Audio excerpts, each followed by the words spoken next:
Hello and welcome to Bignubnumismatics. Today I'm going to be going over a incredibly successful show on both the buying and selling front I had over the weekend, and also an extremely dumb decision. So I'm going to start off with the dumb decision. Now this is a 1935S San Diego and GC Fatty MS67.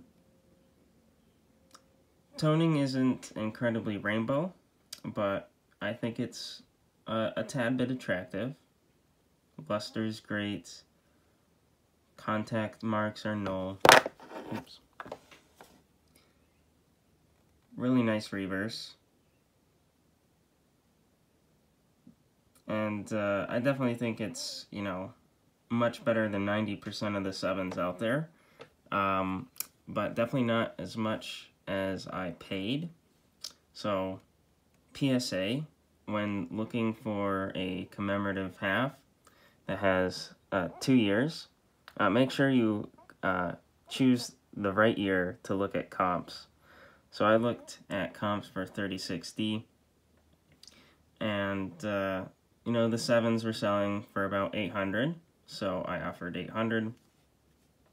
That was accepted. So I paid $800, and to my dismay, most of these are selling around the $600 mark. And the very highest I could possibly find was on Great Collections, and it sold for like $775. So no matter how much I learn about coins in the hobby, I always make dumb mistakes about 10% of the time. Hopefully that'll stop in the future. But overall, the coin is nice, so I'm going to focus on that instead. Next, we're going to go for this 1876 CC. I'm getting a nice Carson City seeded quarter. I like the skin on it. Not a whole lot of luster, so I am a bit tad surprised that they called this an AU50.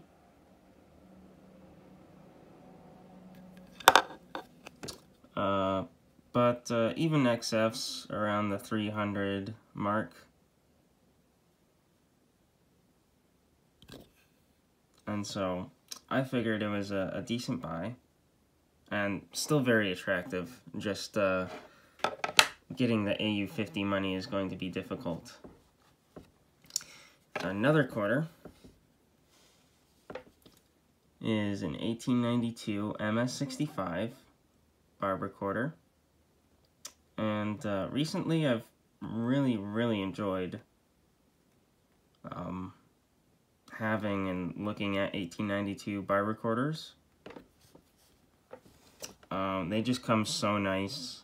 The luster is always great.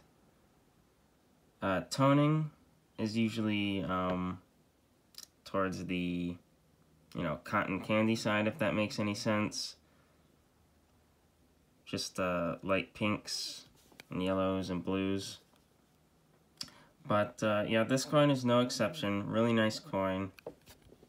And should be nice for anyone who ends up buying it. Next is an MS64 2.5 Indian. Great luster.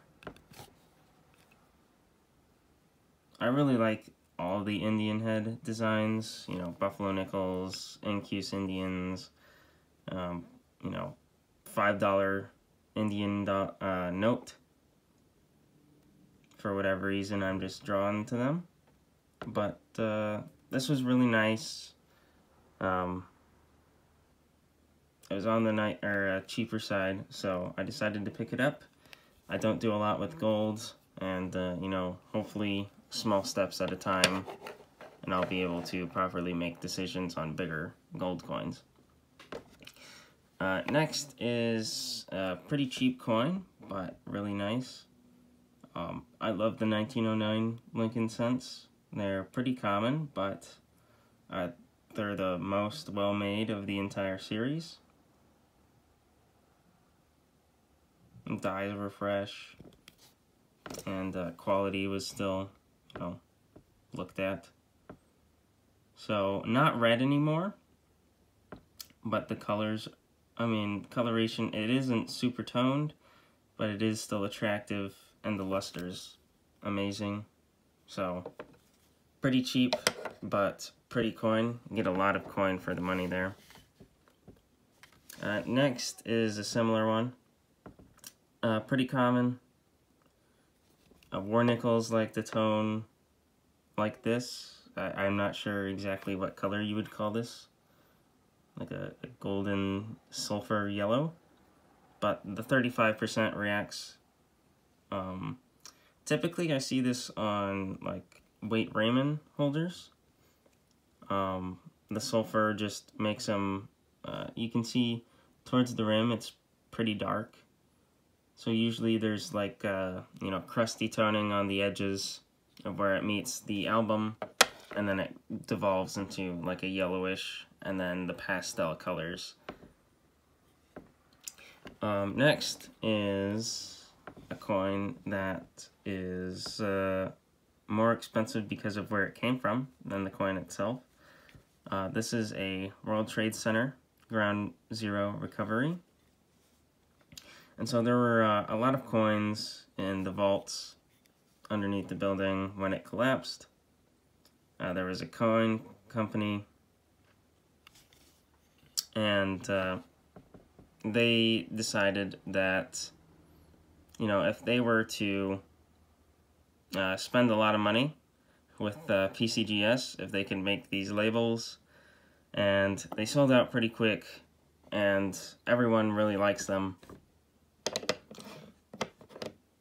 And most common are these Jamaican pennies, if you see, but that should be a fun coin for someone. Next is a really nice 38D, really, really nice. And from far away, this looks like an easy 6, which is what I bought it for, to crack out. Really, really nice surfaces. Coloration is great for a 6. And then, unfortunately, we take a look at the leg. You can see the dark rub. So when I see this on a Walking Liberty half, you know, it automatically stops me from thinking a gem, unless they really, really like the coin, which may be the case for this one. But I think it's like as strong as a 40 as you could possibly get, and it's just held back because of that rub. Overall, great coin. And, I mean, it's incredibly attractive. Next is a cool little rattler. So the samples with the full zeros were the first samples, and they garner a lot more of a premium than the like 702, etc. ones. So this is between like a $125, $150 slab, and a lot of times you can find these at shows for people who don't necessarily know the difference between these samples and the other samples, and so they'll price it around, you know, like the $25 mark. But this one was strange. I paid $75 for it. It'll probably sell for around $125, but just a nice thing to keep your eye out. Next is a doily holder. The coin itself is pretty nice. A little rub on the cheek, but the rest of the coin is super, super nice. A little flat, but that's New Orleans for you.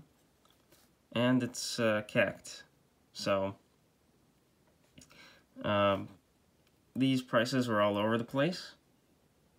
I didn't pay that much for it, but still, you know, seeing where the market actually is for these, because it seems like, you know, whatever someone throws up on eBay, someone buys it regardless.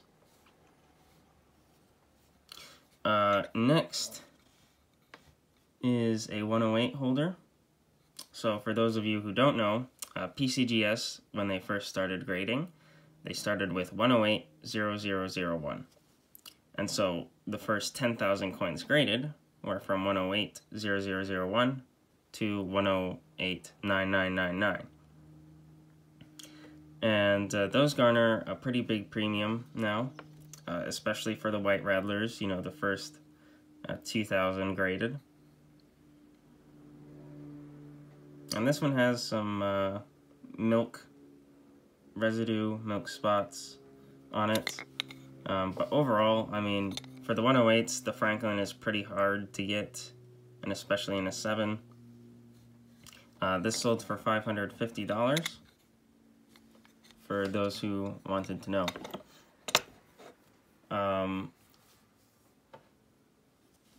Next, we have an 1889 Carson City.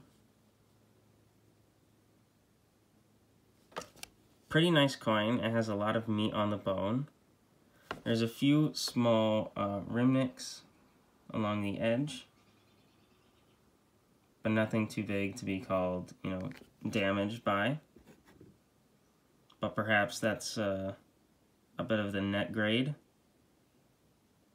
because it is pretty nice. It has a lot of meat for just a fine 15.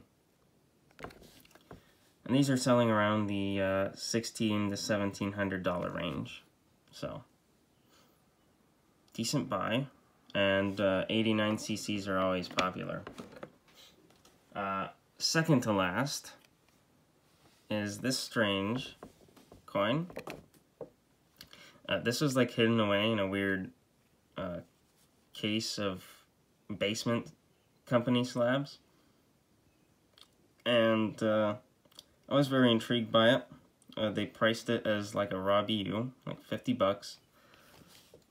So I figured, you know, why not? It's still Morgan, and very strange because there's no crack along the entire slab, but consensus is someone cracked the $30 1935S out of the holder and placed it with, you know, a $50 coin, and then sold it for the $50 coin. So a lot of work for really nothing. But this is a really funny pocket piece I will be carrying around. It's strange coin.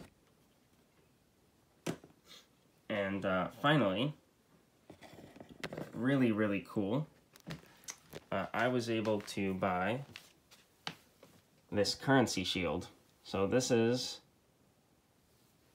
a fractional currency shield with the gray background.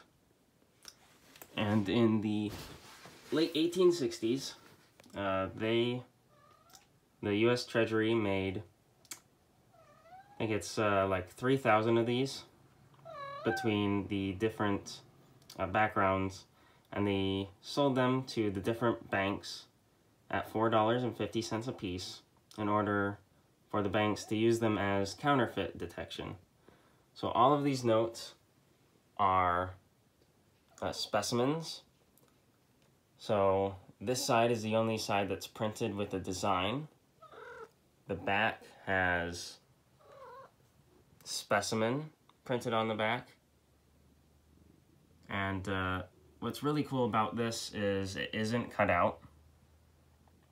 And so the vast majority of these, like 99% of the surviving ones, do not have the original, well, the contemporary frame that almost all of the original ones have, and also the background.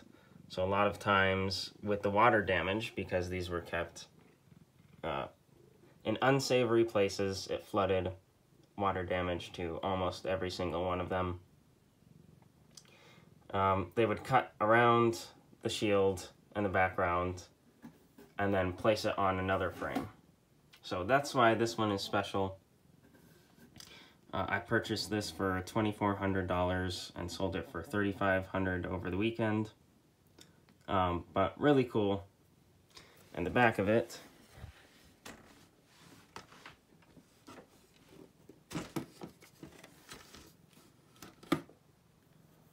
a neat old frame. And on the back of it, someone taped a 1985 article from the Wall Street Journal about the treasurer putting his face on a 5-cent note. So overall, a pretty decent haul. You know, for a while I wasn't getting a lot of inventory, but that has changed, and now I have no money. So very cool. Yeah, I'm very excited because the show was great. I sold a lot of stuff, bought a lot of stuff. And if you enjoyed the video, please consider liking and subscribing. And thank you for watching.